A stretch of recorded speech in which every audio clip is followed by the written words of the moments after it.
Hello everyone, my name is Miss Howard, but my students call me Miss How How, and welcome to my video. Today it is all about the dragon eye.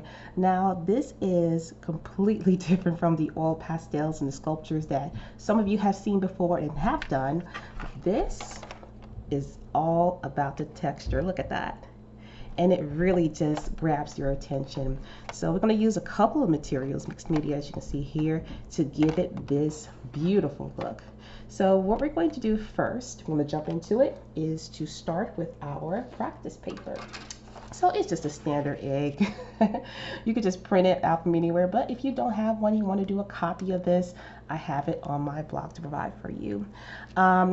This here is a finished look. We're going to be creating scales, and with your students, you want to, inspire them. Tell them what name you want to give your dragon. I call mine Spitfire. What region, habitat, inspiration. Have them write those details around the egg here.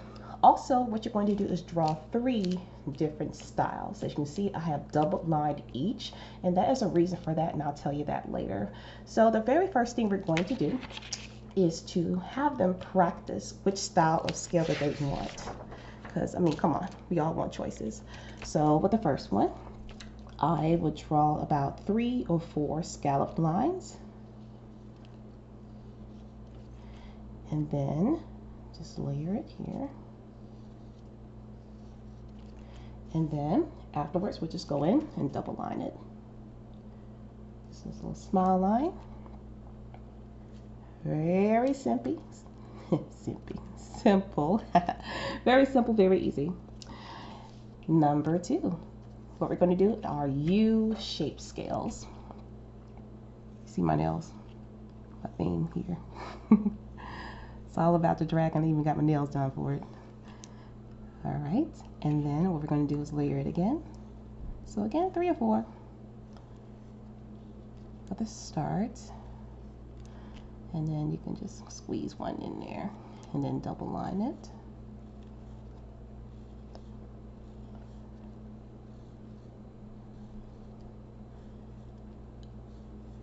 All right. And then the third one. Now this is more of a curved V shape, so I would tell this to my kids, hey, this is the challenge, and some of them will definitely take that challenge.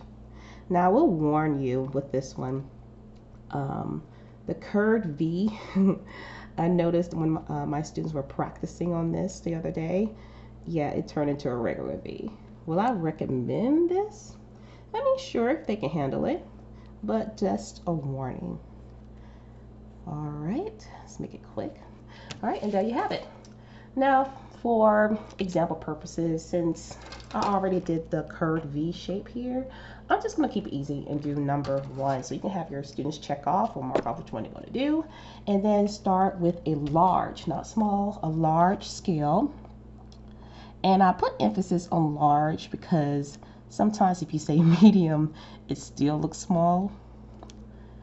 And then, for them, they would put about 3 or 4 scales for the top. All right.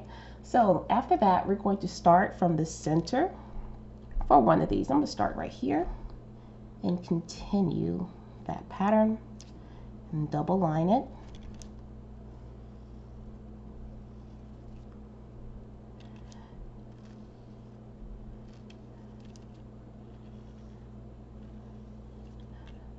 All right, now here's another idea to have. You can draw the scales larger as it approaches the middle here, and then it gets slightly smaller. That would be a great look. When you're finished with this row, inform the students to stop for a moment, take a look, check out their work, just to make sure that the scales are not super small. All right. So we're just going to pretend like I'm finished and I'm done, and it should look something like this. Okay, so we are done with the practice paper. We are now going to move on to the final. The final is the foil. The foils are pre-cut sheets of tooling foil. And our goal is to have our work look like this. And believe it or not, this is the back, and here, this is the front, okay? Don't worry, later on we will mark that so the students won't get confused. All right, so what we're going to do now is go ahead and get started with that on video number 2. See you soon.